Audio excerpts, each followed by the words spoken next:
Okay. Welcome to the July 9th, 2020 meeting of the Haverford Township Planning Commission. Kelly, could you call roll, please? Sure can. Mr. Capuzzi. Here. Mr. Reardon. Here. Mr. Poynton. Here. Mr. Shannon. He's muted, but he's here. Yep, he's there. Here. Thank you. Ms. Dobbs. Here. Mr. Fiordamondo. Here. And Mr. Garrett, who I don't see, but I did speak to him earlier, so I'm not sure where he might be. Maybe he'll join us a little bit later. But Okay, I ask everyone to join me in reciting the Pledge of Allegiance. Pledge allegiance to the flag of the United States of America, and to the republic for which it stands, one nation, under God, indivisible, with liberty and justice for all. Thank you. First item on our agenda this evening is Sleepy Valley Holdings LLC, 2-lot subdivision on Greenbrier Lane.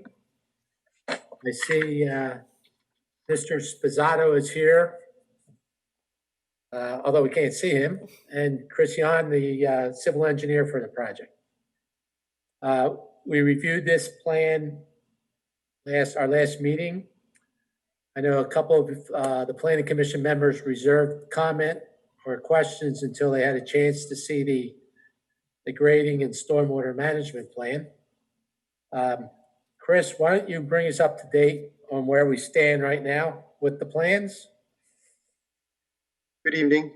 Thank you. So you're right. When we originally submitted, we had only shown just the new lots and the existing additions. We didn't show any new buildings or driveways. And so soon after the last planning commission meeting, we resubmitted with all of that information. We did receive a review letter from the township engineer, which I spoke to him today about. And so I think I'm clear on how to address the items in the letter. I think there's really only one that I feel we need to talk about, but I'm happy to go over all of them if you'd like, or... why don't we focus on the items that you have questions with? I'm assuming anything you don't bring up or we don't bring up, you intend to comply with. Right, and so maybe I should start with this one. Item number 3 and also number 18 have comments regarding steep slopes. And so I view both of those as will comply items. However, based on my conversation with the township engineer today, I think that I need to do a little further analysis on the steep slopes to make him comfortable that I'm showing them the way that Haverford does it. And so I'm confident that some of the slopes that currently we show on the plan, some regulated and what I call unregulated slopes, ones that I don't feel meet the definition. And I think maybe that was a little confusing. And so I'm going to revise the plan to only show slopes that do meet the definition. And so I'm confident that many of the slopes noted in 3 and 18 will go away. However, if they don't go away, the solution on item 3 is we slide the house over by about 4 feet, and we have room to do that.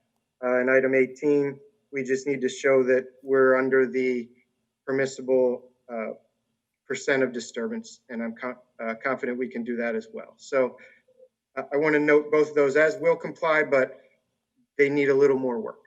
Okay. The one that I feel we need the most discussion on would be item 5.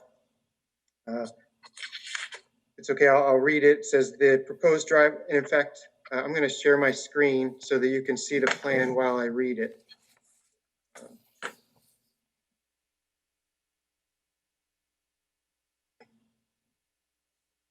Ellie, do you need to enable me to do that? That's possible.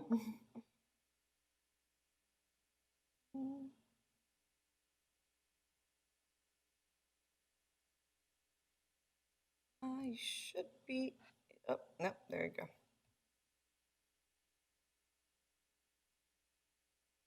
Okay, Sorry about that.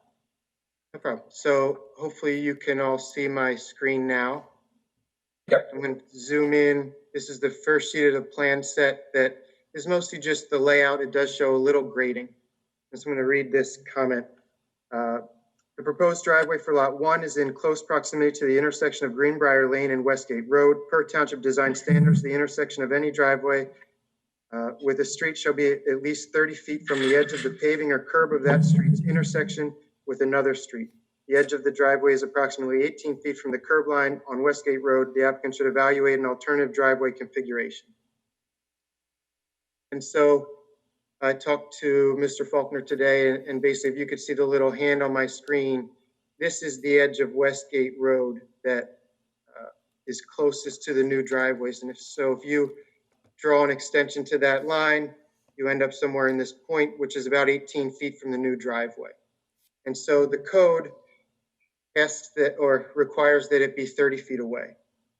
And so, we do have enough room in between the driveway and the property line that we could shift, and actually, we have a little extra room in the setbacks here that we could shift this property line over a little bit, that we could comply with that comment. That being said, I'd like to discuss whether the planning commission would entertain a waiver of that code section. Because it is the township design standards, I looked in the code online this afternoon, and it looked to me like section 160/5B10 was the one that referenced the design standards. So I think if you would entertain a waiver, I think that would be the section. And so what I say is, while we could slide the driveway over, what that will result in is, an angled driveway into the house. And, what the situation is right here is it's a three-way stop. There's a stop on Greenbrier, there's a stop on Westgate, and there's another stop sign, which you can see right here by the little hand on the other side of Greenbrier. So it's a three-way stop that, all vehicles from any direction are going to be stopped, which I feel makes it easy for someone to maneuver in and out of this driveway. They can stop and see someone. And for the same reason, one of the other comments is site distance.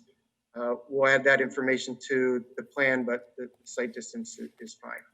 So I guess the question is it better to meet the exact text of the code and have an angled driveway, or would you accept a driveway that is only 18 feet away because it is a three-way stop intersection?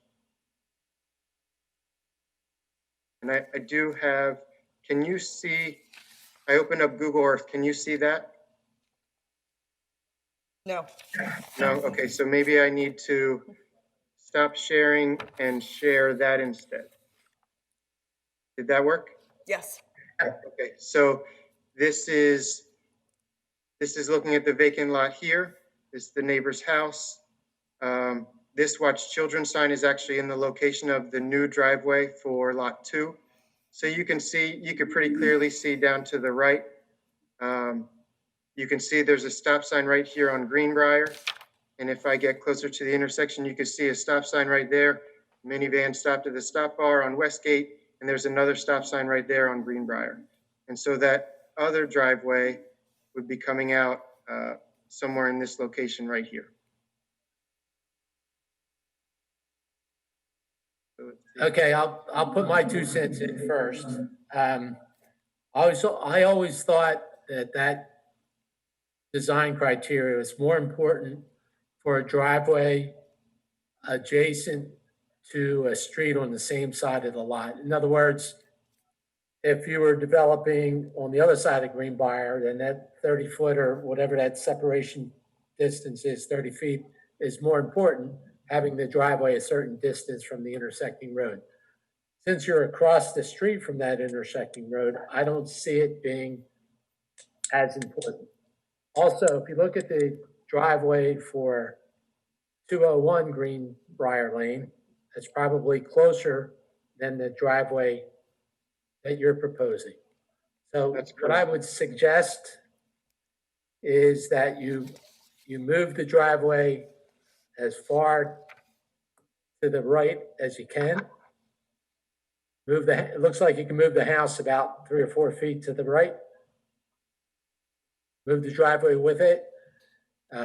So you'll have maybe 21, 22 feet of clearance, and then ask for a waiver for the 30-foot requirement. That's just my opinion. Other members of planning commission may feel differently, but if anyone has a problem with that or has a question about that, please feel free to comment.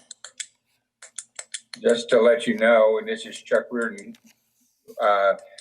adding my 2 cents. I've always felt that was exactly the same. I felt the same way that Angelo does in this sort of situation. I think that when you start skewing the driveways, you start creating other problems, especially on egress and how you get out and a comfortable turning. And so I would much rather, and because it's across the street, it doesn't have, it's not a big deal to me. So as far as I'm concerned, I would agree. Anyone else? Maggie? Yes, I do actually have a slightly differing opinion. So when I was looking at this last meeting, we didn't have the driveway location, so I wasn't sure what they were, but I was assuming it was going to be something like this. And I did have concerns about the driveway being located within the actual intersection. I was looking at some of the other houses up Greenbrier, and in one direction, they have a pattern of having a shared center driveway with a side loading garage. And so I'm just wondering if in this instance, it would make sense to do something similar to that, which would then match the community character. It would reduce the driveway curb cuts to just one. And it looks like you would be able to successfully get the 30 feet away from the intersection without the need of a waiver. So that was just something that I was thinking of as a potential alternative. And then that way as well, cars, if you have that side loading garage, would then be able to more effectively back up so that you could pull straight out of your driveway instead of being forced to back out of your driveway into the roadway. So I thought that that could be an alternative that we could consider as well. So it might make more sense from a ingress and egress opportunity to facilitate pulling out instead of backing out of the driveway, reducing that curb cut, and then achieving the distance without a waiver. Just a couple other comments. I did want to ask some of the stop bars. It looks like the road was recently repaved. I know that there was a lot of utility work going on over the past few years. So I'm not sure if those have been repainted. So I would request that all of the stop bars for the three-way stop, at least the ones on Greenbrier, be repainted as part of this project. And then I guess just making sure that our on-street parking limitations are clearly delineated. So if that means that we would need to paint the curb in that location, so I would defer to the engineer and the township staff on that issue. But anyway, so my recommendation for the driveways is to do one shared driveway in between the two homes with side loading garages and no waiver. But I would support a waiver if that's not an option. The angled driveway is a non-starter for me. So I would just push it over as much as possible, but the preferred alternative would be a shared central driveway. I tend to prefer the either Maggie's suggestion or Angelo's of sliding the house and driveway together, partly because you have that other driveway closer. In some ways that cuts in favor of allowing this driveway as planned, but in other ways I think it cuts against it. When I drove by, it just seemed there was not much traffic at all, but it just seemed it seems like it could get kind of busy and distracting to have two driveways fairly close to those corners. So someone stops and then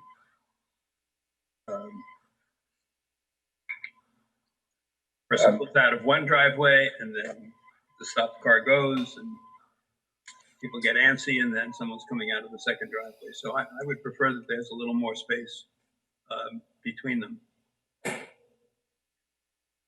My very first house, I had a shared driveway. I will never have another shared driveway in my life. Okay, I shoveled my half of the driveway and I had to shovel his half too because he didn't bother. So I did it just once and I would never do it again. It would be an absolute, shared driveways are work sometimes, but many times they just don't. So I understand where you're coming from, and I think it's an enlightened idea, but wow, just wouldn't be a house I would buy. Rob, any thoughts? I agree with Charles 100% in that the marketability of those houses would be much less if they shared that driveway. However, if the driveway can move as far as possible to the property line within code, I think that would be my approach and to ask for the waiver. Okay, Chris, could you put the plan up again? Yes.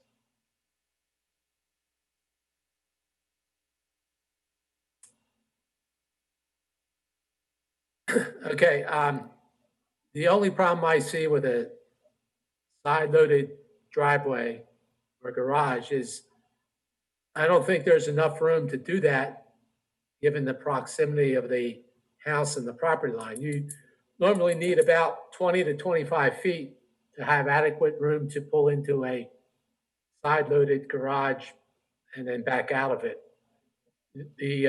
The option would be to put the garage all the way in the back of the house when there's more room. But, you know, it would be similar to what we have in the Chatham Park section of Haverford Township. So I don't know that a side-loaded garage will work, but it's certainly something that the applicant can look at and give us reasons why or why not they think they can't do it or they can do it. So, Chris, you're going to have to look at that issue with your client and see if you can come up with a either an alternate plan or a good reason why you think this is the better plan. Angelo, can I speak? It's Vince Spizzato. Sure. Yeah. The valid points. I appreciate the the thought of the common driveway. Like Chuck had said, it takes away from the marketability first and foremost. You could be cutting certain percentage of potential home buyers for that home. I think members of your group would be a couple of them. We could push the house over. I'm not against pushing the driveway and the house over in the building envelope further, as far away as we could get it towards the property line. I would not be agreeable or would not want to do any kind of common driveway. That would make the house narrower. It would be pushing development and disturbance back further into the lot. It just doesn't seem like it's that was a great idea 50, 60 years ago, but it's really not a common practice right now. How much room is there between the edge of the driveway and the property line? Is that about 12 feet? It is about 12 feet. I believe there's a code that says you have to be maybe 2 feet from a property line. Right. So that means we could shift it 10 Okay. at the most. Suppose you would put a little rooster tail on there so that if you're backing out of the garage, I assume there's a garage in the front of the house. Yes. Okay. That you can make a 3-point turn with the rooster tail and then pull out facing the street going forwards as opposed to backing into the street. You mean keeping the driveways where they are and putting a rooster tail out towards the Towards the property line, towards the. property line? Yeah, that's actually it. That wouldn't be a bad idea. I would agree with that. Right. Well, like I said, why don't you kick around, all three ideas: moving the house, putting in a side-loaded garage with a common drive, and then give us your reasons why you want to do what you want to do. And then we'll make a decision at our next meeting. Are there any other comments, Chris, that you want to go through, that you need direction or have questions about? I don't think so. I think they're basically ones I need to work out with the township engineer. Okay. They're either, I can make a change, well, somehow I need to make a change. They're not any that I would want to request a waiver or variance or anything. Okay. All right. Maggie, do you have any other comments you want to mention? Sure. So I did want to ask about the tree replacement. Did we get the Shade Tree Commission looking at this project yet? They have Kelly? not, they have not gone to the Shade Tree Commission yet, as far as I Okay. know, unless Vince or Chris can correct me, but I don't believe that they've met. We have not gone to a meeting, but we did provide the plans to them. Okay. Because I just had a question and was hoping maybe you could explain. In the site plan, you show the number of viable and non-viable trees. That's not a definition that I saw in the tree replacement. So I just wanted to ask if you could clarify what you meant by viable versus non-viable, because that is a significant number of trees with caliper inches greater than some of them up in the 30s. So that's just a lot of trees, which we're removing a lot of trees then, and because they're considered non-viable according to your calculations, then they're not considered eligible for tree replacement, which really reduces the number of trees then that we see being replaced on site. So I was wondering if you could respond to that, please. Yes, so the applicant had an arborist look at the trees on the site. And if you remember, the applicant met with the adjacent neighbor who had concerns about some of the large trees. And so I believe he met with the neighbor and the arborist all at the same time, and they walked the site, talked about which trees were of concern or poor health. And so we have a report from the arborist, and that's what I used to designate non-viable trees. I believe we did, Vince, we did forward that to the Shade Tree Commission as well for their review, right? We forwarded to the township. I am not certain it went to the Shade Tree Commission, but I believe we did forward to the township. Kelly, can you confirm that possibly? I cannot. The Shade Tree Commission is one of the very few boards that I'm not in charge of. So I'm unaware of whether they received it or not. Maggie, this is, I brought the arborist out from MG Tree. I asked him to do identify and report on every tree. The neighbor was concerned. He had, in the last big storm, he actually did have some coming onto his property. There's a lot of dead and diseased trees just because of lack of maintenance on the property. And you're welcome to walk out there. I'd be happy to meet you out there anytime you were concerned about that. But he gave us a report on every tree and identified anything diseased, hollow trunks. I mean, there's some dead ones out there too that were formerly large trees, and some are very dangerous.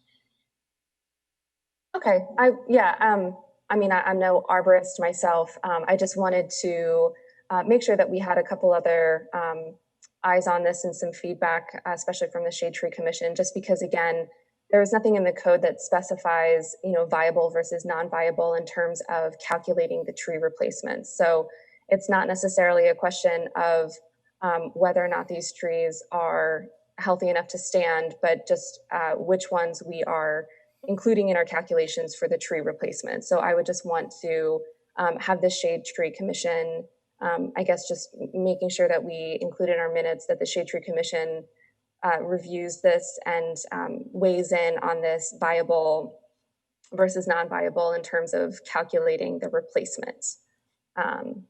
So that was my comment about shade trees. I did have a question about the one street tree that looks like it's proposed right on the property line.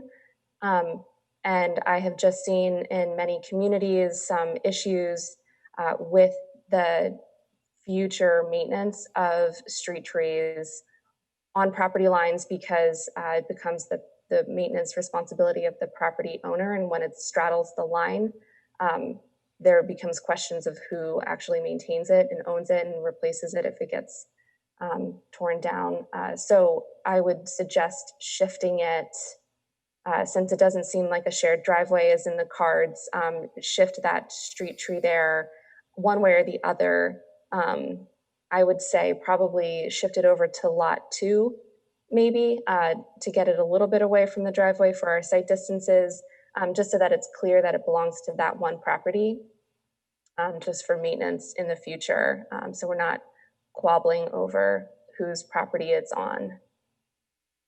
I agree. We can make that change, sure. And then I wanted to clarify the that fireplace and the other structure that will remain on lot 2. Are those actually remaining on the lot post-construction? So they were going to, there's some walkways that go across the site. Let me see if I can.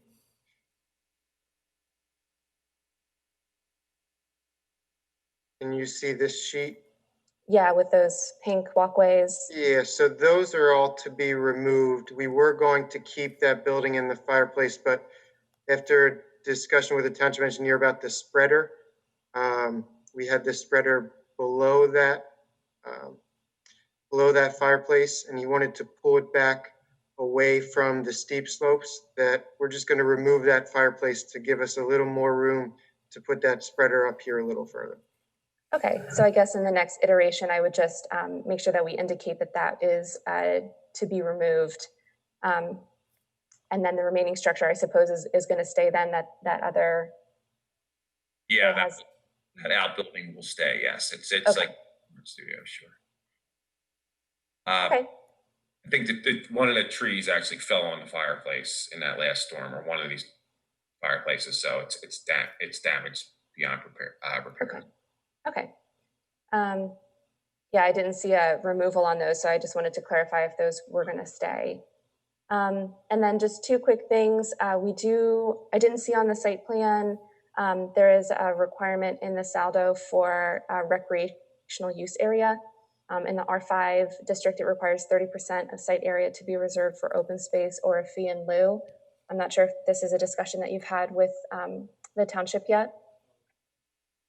I believe that's for three or more lots, if not mistaken, Maggie. But if you could confirm that, Chuck, I'm not sure. Maggie, that requirement is for 2 or more new lots. I'm sorry. In this particular instance, there was an existing lot there, so he's actually I see. one new lot. I see. Okay, So thank you. It does not apply in this particular instance. Gotcha. Okay. And then finally, I just wanted to mention maintenance of the swales. And so I guess this is more a question for our township staff, but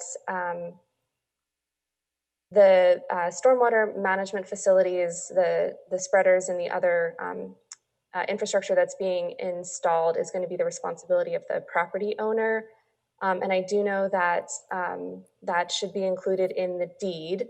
I do know as well that that information can get lost with subsequent property owners. And so I just wanted to clarify, I guess, how any kind of future failures as a result of lack of maintenance or other damage to those types of facilities are managed. Just one of the property owners in our discussion last month had submitted a concern about flooding on their adjacent property and concern about the impact that this would have on their property and additional stormwater controls.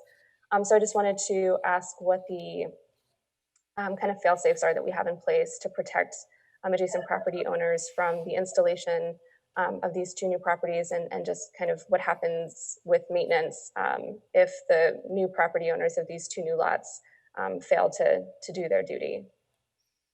I can answer that for you, Maggie. Ever since 2005, when the stormwater code changed, one of the requirements is every property owner must have an O&M agreement with the township. Okay, and that O&M agreement is actually recorded. Okay, so there is a record of that. They also are required to put up a fee that enables the township to inspect all the stormwater management facilities on the properties, and that is done 3 times in 10 years. So we've actually have gone out in the past already and inspected quite a number of facilities, but the purpose of that is to allow the township to have some level of comfort that these are being maintained, exactly what you said, and they're not just being neglected and allowed to overflow and cause other problems. So, like I said, there's a record kept of that. The township has a very precise record of dates installed, where they are, what they are, and everything like that. And periodically, we go back and inspect X amount per year. And that applies to both commercial and residential properties. So you're aware of that. And Okay. you bring up a good point about failing and where the water's going to go. Obviously, the property owner downstream was a little concerned about the water runoff and everything. And I talked to Chris about that, and that was one of the reasons we requested those level spreaders be moved from where they are shown on the plan, which are discharging right at the steep slopes, and moved back a little further to allow a little bit of overland flow and potential infiltration. And so they're not directly at the top of those slopes and running down the slope and potentially causing problems. Okay, great. Thanks for the clarification. You're welcome. That's all for me. Thank you. David, you have anything else? No, thanks.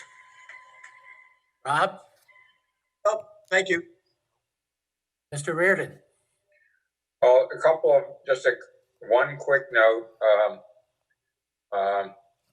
I just want to say, Maggie, thank you very much, because your comments have been excellent, and I'm really impressed, and thank you for being there and asking some interesting and tough questions. And I also want to say that one of the things that I was able to do was to get to know a number of members of the Shade Tree Commission, especially when Mr. Ormer Sr. was on it.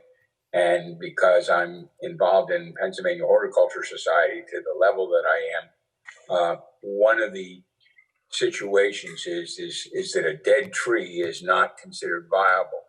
And so on that property, there are so many diseased and dead trees that, because I did go over there and take a walkthrough, and a number of trees, Vince, need to get cut down and need to get down pretty quickly because of the neighbors. I just had, in that big storm that came through, my next door neighbors at Craig Hall, the big, beautiful home next door to me, an 80-foot tree came down on my house.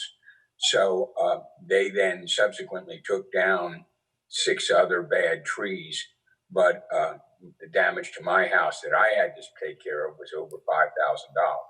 So on a roof that was 2 years old.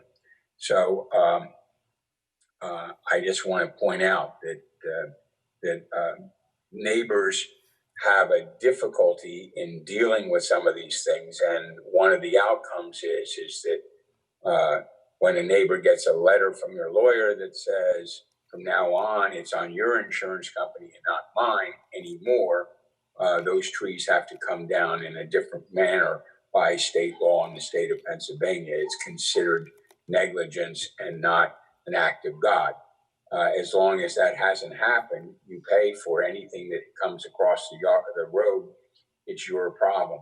But in the case of, and my neighbor and I are very friendly, and we're working together to do all of this together. My insurance company's been good, but that's just happened to me in the last 3-4 weeks. So I that property has a lot of trees, but many of them too are species of trees that nobody in their right minds wants to have, like huge amounts of Norway maples that shouldn't even, they're a pestilence tree now in the state of Pennsylvania. So there's a whole bunch of stuff that a good arborist will look at and say they need to be eliminated rather than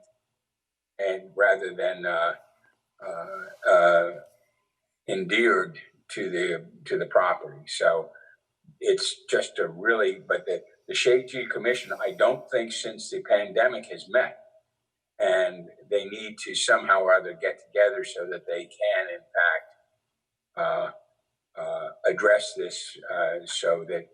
But they are very, very good at what they do. That's all. Okay, I have a couple questions. Chris, Yes. when you did the infiltration tests, or when the infiltration tests were done on property, what procedures were used? I used a double ring infiltrometer. Okay. And it looks like that on your record plan, sheet 2, you're proposing additional right-of-way to be dedicated to the township? Yes, one of the comments, so in the beginning of the review letter that Mr. Faulkner has from July 8th, yesterday, he mentions the applicant has requested the following waivers with this submission. So he had these 2 comments last time about showing existing storm drains within 400 feet, which we're asking for a waiver from. And I believe he would support because we're not adding to any infrastructure there. And then the other comment had to do with increasing the right-of-way and increasing the roadway width. And so we added to the right-of-way to comply with that code section, but we're asking for a waiver of the added carway width. Okay, so you intend to dedicate 2.5 feet to the township? Yes. Okay. On sheet 2, what you need to do is you need to provide the meets and bounds for the ultimate right-of-way line. Okay. And you also, you'll have to add a note on the record plan, basically saying that you're providing for a continuous and non-revocable offer of dedication to the township for that additional right-of-way. So that if township doesn't need it now, or they don't take dedication now, but they want it 10 years from now, we have a note that protects us. Okay, that was continuous and non-revocable? Yep. Okay. Okay? Chuck Faulkner. Yes. Anything else you want to mention, or do you stand by your bidder? Let me just weigh in on the driveway location too. Obviously, it's a design standard. It is waivable. And, I agree with everybody's comments there that it's probably more prominent on the same side of the street as opposed to the opposite side. However, the code doesn't read that way. And secondly, I particularly don't like anything but a straight driveway too. I agree with that it's probably much better from safety standpoint, from a sight distance standpoint and all that, to have a straight driveway in there. So that's all I have. And Jesse, I forgot to ask you, I'm sorry. No, that's okay. I agree with everything that's been discussed. I don't have anything else to add. Thank you though. Okay. Vince and Chris, just so you know, the commissioners have asked the planning commission that when we make a recommendation for approval of the plan, that the review letter be clean, if you will. Now, I think there are too many issues and outstanding comments that need to be addressed before we can move on this item tonight anyhow. So I'd ask you to come back next month with revised plans do your best to get these comments down to a few. And Vince, we may need a time extension.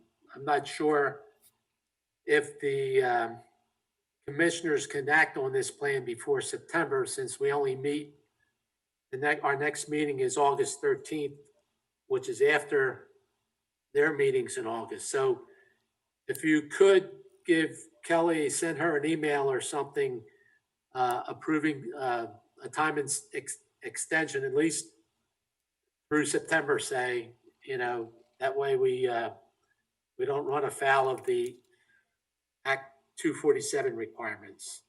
I'm assuming you're okay with that, Vince? Yeah, Angelo, you actually answered my question. So before I answered it, I asked it. So yeah, just to be clear, it seemed like the biggest focal point was the location of the driveways. Are we all on the same page for the most part about having two separate driveways and pushing them over as much as possible, so we don't, I'm not coming back and addressing that again? Is that Maggie? Is that I kind of wanted to address you on that. Is that kind of something that you might see a little bit clearer now, or is it? Yeah, I just wanted to put that out there as an option. Again, I'm coming at it from a perspective of what's looking like the most like the rest of the other houses on the block, kind of continuing that community character. And like I said, there's a number of houses on that street that do have that shared driveway condition. I understand though that new houses that are constructed almost universally have a 2-car front loading driveway and garage configuration. I'm not here to argue against market dynamics, but just looking out for the community from a kind of design standpoint, and also walkability, reducing the number of curb cuts that we have. But it looks like it's a narrower lot, I think, than some of the other ones. So if we were to do a shared driveway, it might have to be a detached or some kind of like rear type garage situation, which actually might end up being more impervious surface, which is not necessarily the better outcome either. So yeah, so I just wanted to put that out there as a discussion item. But in terms of, I guess, adjustments to it, pushing the houses over and pushing the driveways over to, I guess, minimize the waiver request to the greatest extent possible. And then I'd actually never heard that term before, but what'd you call the turkey tail? Rooster tail. Rooster tail. That's old school. Yeah, like putting in that little bump out for a K-turn, a 3-point turn. Because again, I do have concerns about drivers backing up into this intersection. I believe it is probably a low volume, but again, it's a wide intersection, and I just want to make sure that we provide safety for the residents getting in and out of their homes. So that's probably the best compromise I think that we could come up with. Yeah, I appreciate that, and I do appreciate the thought. Having grown up in Haverford Town myself, saw a lot of shared driveways. So yes, we can do that, and I just wanted to clarify before we all adjourned. Okay, Chris and Vince, thank you for coming tonight, and we look forward to seeing you in August. Okay, thanks, guys. Stay safe. Chris, anything else? I think that's good. Thank you. Okay. You all stay safe too. Okay. You too. Okay, the next item on our agenda is a flood control grant application for the Chatham Glen neighborhood. Chuck Faulkner, you want to give us a little background on that? Absolutely, Mr. Capuzzi. For those of you who have been on the Planning Commission for a couple of years, the township has gone through a lot of grants for various parts of the township. This particular area, the Chatham Glen area in the southwest or southeast corner of the township, is one of the more susceptible areas to flooding. It's a low area in the township. It has a large drainage area that discharges to it. Some almost 380 acres that comes down to it at various locations. When it rains hard and we get those heavy, intense rains like hopefully we're not going to get tomorrow. The storm sewer system is just unable to accommodate all the runoff there. Over the past, I want to say 15 years, there has been a number of grants that the township has applied for this issue, including removal of houses, upgrading of infrastructure, installation of detention type facilities down in the Chatham Glen Park.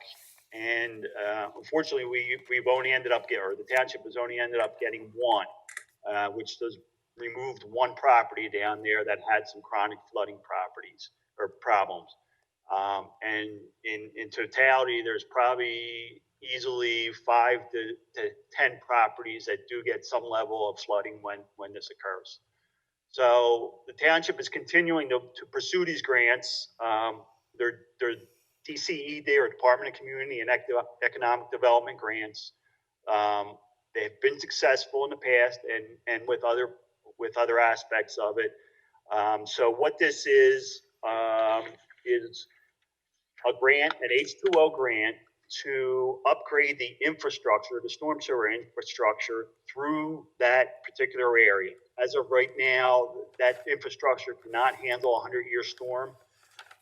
With the upgrade, we are hoping to pass a 100-year storm through that area and over to the existing infrastructure on Township Line Road and ultimately through the golf course and down to Cobb's Creek. So it's a tight area. It's large diameter pipe, large box culvert through there, and it ends up being on the order of magnitude of $5 million to do that work. So that's what the grant opportunity or grant application is for. Part of that grant application requires that the Planning Commission look at it and weigh in on it and make sure it's in conformance with the township's comprehensive plan also. So if anybody has any questions on that, I'd be happy to address them. I'd just like to say, sorry. Maggie, you have any questions? No? David? Not at this time. I think he said no. Not yet. Yes or no? You good? I'm good for now, thanks. Okay. Jesse?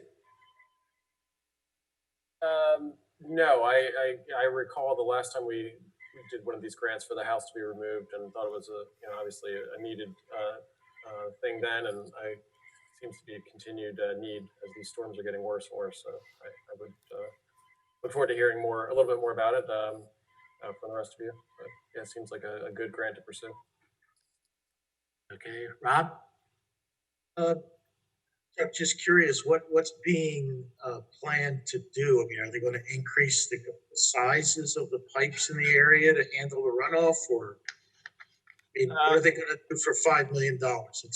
It's a combination of parallel pipes to what is there now, which are 60 and 72-inch pipes, and replacement of some of the existing pipe with a larger pipe or a box culvert at this point.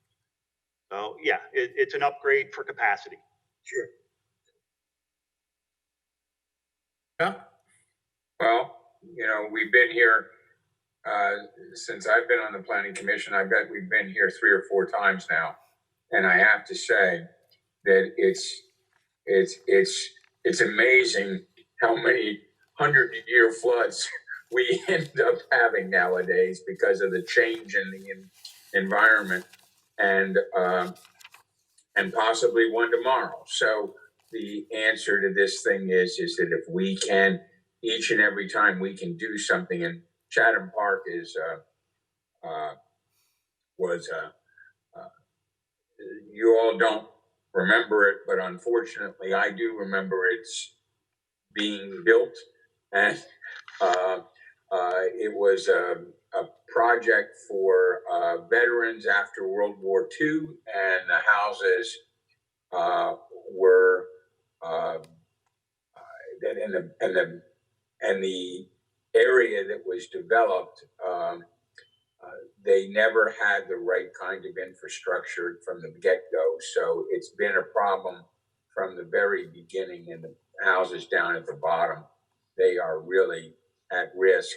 So getting this to be a better system, and then the possibility of down the road again grabbing one or two more houses or so, that really is the answer at the bottom. We've got to create a better area down there where there are no buildings, and the only way we can do that, we passed all kinds of new rules. We're the only township in the state of Pennsylvania at one point that didn't allow any building on state steep slopes.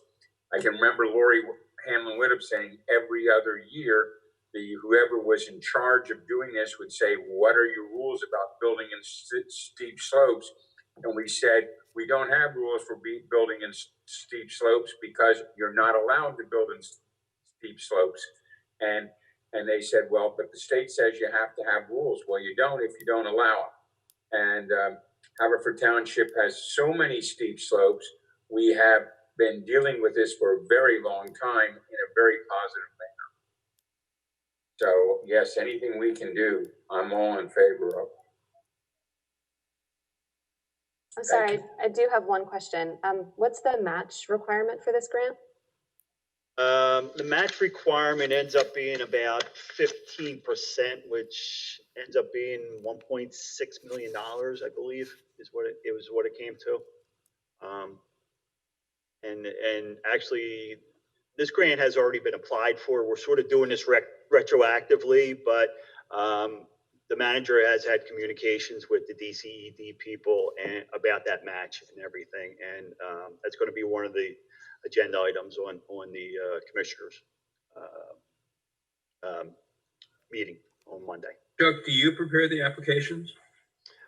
Yes, we have. We don't have to, but we have in the past.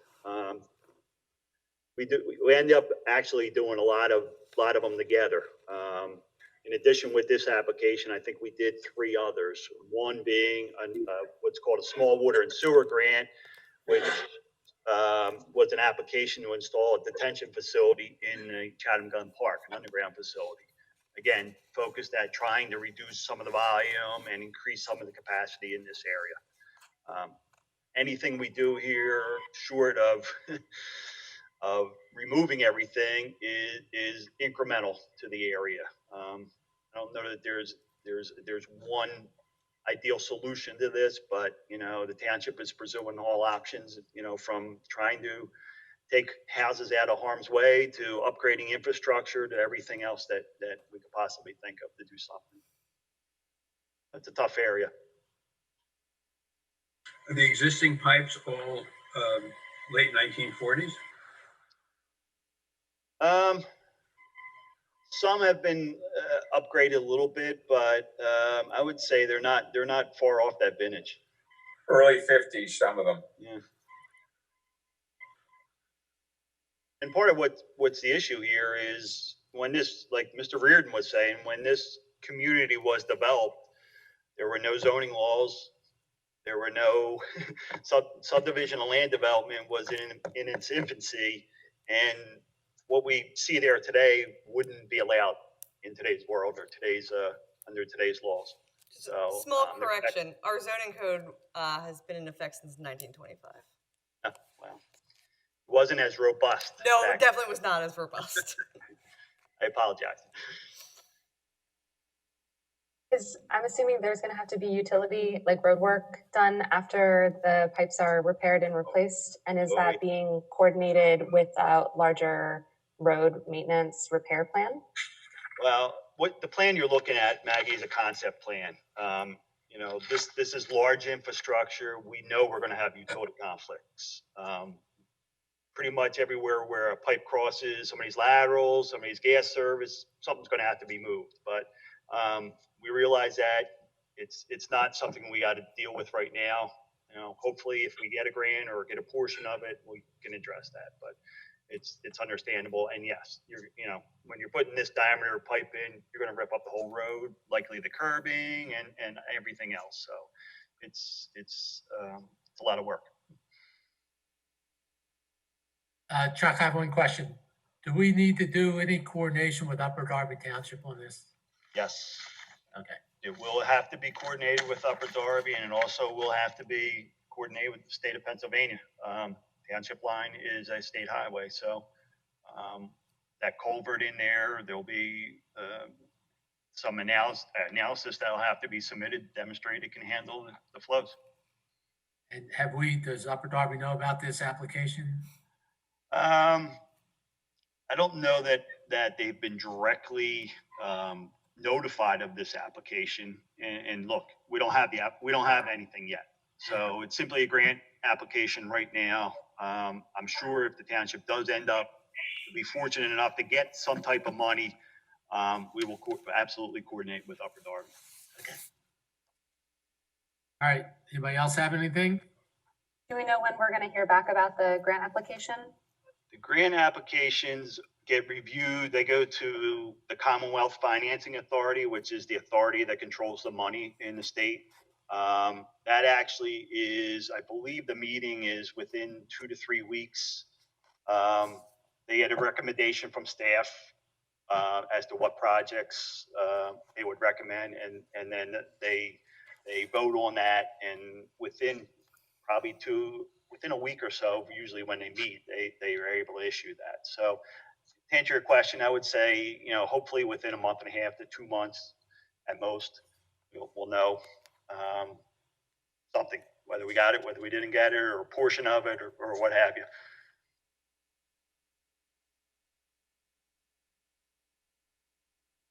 Okay. I'll make a motion that we recommend to the Board of Commissioners that they proposed flood control improvements project for the Chatham Glen neighborhood is consistent with the intent of the comprehensive plan. Second. Kelly, can you call roll, please? Sure. Mr. Capuzzi? Yes. Mr. Reardon? Yes, please. Mr. Poynton? Yes. Mr. Fiordamondo? Yes. Mr. Shannon? Yes. Ms. Dobbs? Yes. Okay, thank you. You. Last item is a review of the minutes from our July meeting. I think those minutes have been circulated to everyone. Does anyone have any comments or corrections that have to be made to those minutes?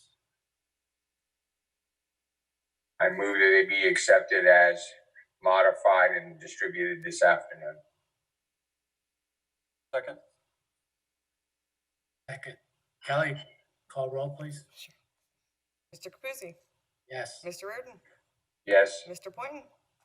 Yes. Mr. Fiordamondo? Yes. Mr. Shannon? Yes. And Ms. Dobbs? Yes. Okay.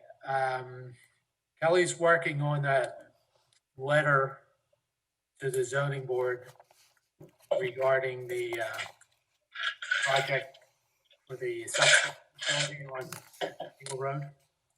So she's been working on that, and she's going to circulate something so that we can formally send our comments to the zoning board before they meet for that particular project, which probably will be the end of July, It's scheduled for July 30th.